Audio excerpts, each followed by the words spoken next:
Oke, kita langsung aja buka PowerPoint yang akan kita bahas. Kita masuk ke bagian slide pertama, yaitu dengan judul Sistem Operasi 9 dengan judul Virtual Memory. Kita langsung ke bagian slide yang kedua. Ya, jadi virtual memory ini yang pertama, tidak bisa semua memori logik dipetakan semuanya ke memori fisik, walau dynamic loading bisa melakukannya. Terus yang kedua ada memori virtual. Memori virtual merupakan suatu teknik yang memisahkan antara memori logis dan memori fisiknya. Selanjutnya hanya bagian dari program yang perlu saja berada di memori untuk eksekusi. Selanjutnya ada logical address space, bisa lebih besar daripada physical address space. Oke, langsung kita masuk ke slide yang ketiga. Di sini ada transfer of page memory to contiguous disk space.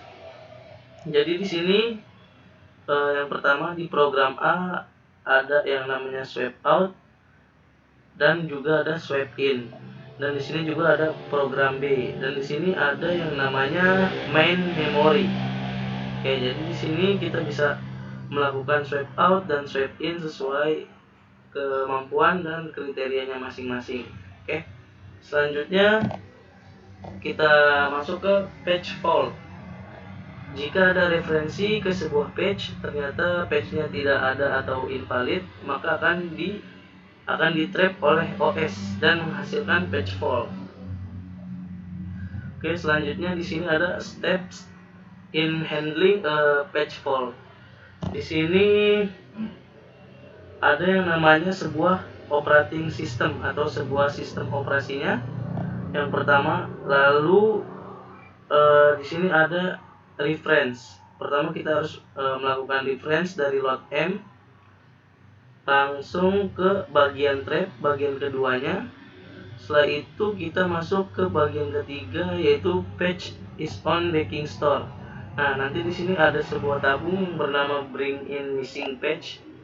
Lalu masuk ke bagian free frame, dan di sini ada yang disebut dengan physical memory.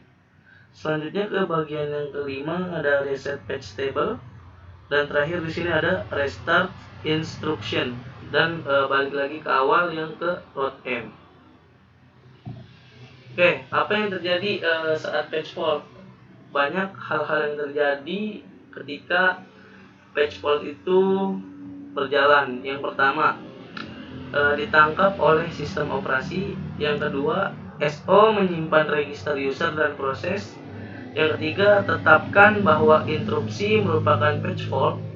Yang keempat, periksa bahwa referensi page adalah valid, dan kemudian tentukan lokasi page pada disk.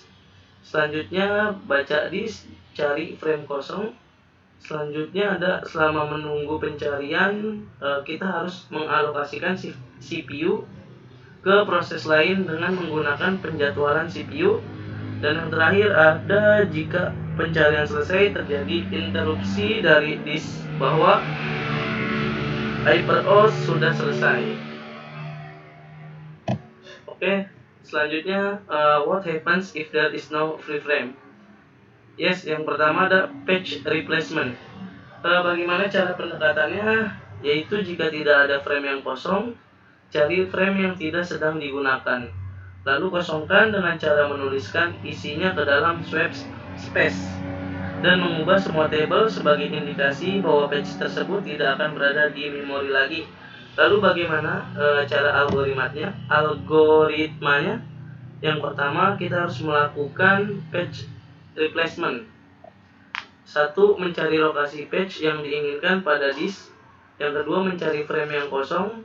Jika ada, maka gunakan frame tersebut. Jika tidak ada, maka kita bisa mengosongkan frame yang tidak sedang dipakai.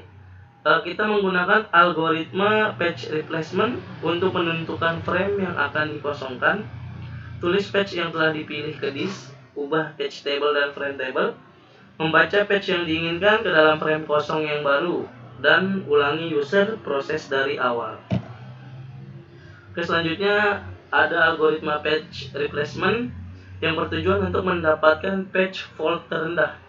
Ada beberapa algoritma patch replacement. Yang pertama algoritma FIFO, algoritma optimal, dan yang terakhir ada algoritma LRU. Oke, kita ke patch 10. Yang pertama ada algoritma FIFO atau algoritma FIFO. Patch yang diganti adalah patch yang paling lama berada di memori, mudah diimplementasikan, mudah dimengerti, dan bisa mengalami anomali Beladi. Patch fault rate meningkat seiring dengan meningkatnya jumlah frame, hanya terjadi pada beberapa algoritma patch replacement. Terus selanjutnya ada algoritma penggantian patch FIFO, yaitu first in first out. Yang pertama anomali Beladi. Jika frame bertambah maka lebih banyak patch. Ya, di sini ada contohnya, ada string referensi dan ada fault. Ini kita bisa menulis dengan 0123, 01401234. Ini yang disebut dengan string referensi. Nah, fault itu ada 8, 1, 2, 3, 4, 5, 6, 7, 8. Lalu yang kedua faultnya ada 10 dengan string referensi yang sama, tapi di sini kolom tabelnya bisa lebih banyak. Lanjut ke patch 12, yaitu ada algoritma least recently used. Patch yang diganti adalah patch yang tidak baru saja digunakan, merupakan perpaduan antara algoritma FIFO dan algoritma optimal, sulit diimplementasikan, tidak akan mengalami anomali Beladi. Oke, lalu di sini ada algoritma penggantian patch LRU atau least recently used. Di sini ada beberapa angka seperti 701, 2030, 4230, 321, 201, 701. Di bawahnya ada beberapa angka yang berbeda, ada 777, ada 4 kali, 444, 000, satunya 6 kali. Dan begitu pun seterusnya. Dan di sini ada 1, 2, 3, 4, 5, 6, 7, 8, 9, 10, 11, 12 volt. Kita masuk ke patch ke-14, yaitu ada algoritma optimal. Patch yang diganti adalah patch yang tidak akan dipakai dalam jangka waktu terlama, sulit diimplementasikan karena prediksi sulit dilakukan, memiliki patch fault terendah, tidak akan mengalami anomali Beladi, tidak more frames, more patch fault. Kita masuk ke bagian patch terakhir. Di sini ada optimal patch replacement atau algoritma optimal. Kita ada angka 321, 032, 432, 041, 40, 4302. Oke, di sini ada 7 patch fault dan kita sudah sedikit memahami dan mempelajari tentang beberapa algoritma yang sudah dibahas. Oke, sekian dari saya, Muhammad Syafis Al-Haitami, untuk presentasi kali ini. Wabillahi taufiq wal hidayah. Wassalamualaikum warahmatullahi wabarakatuh.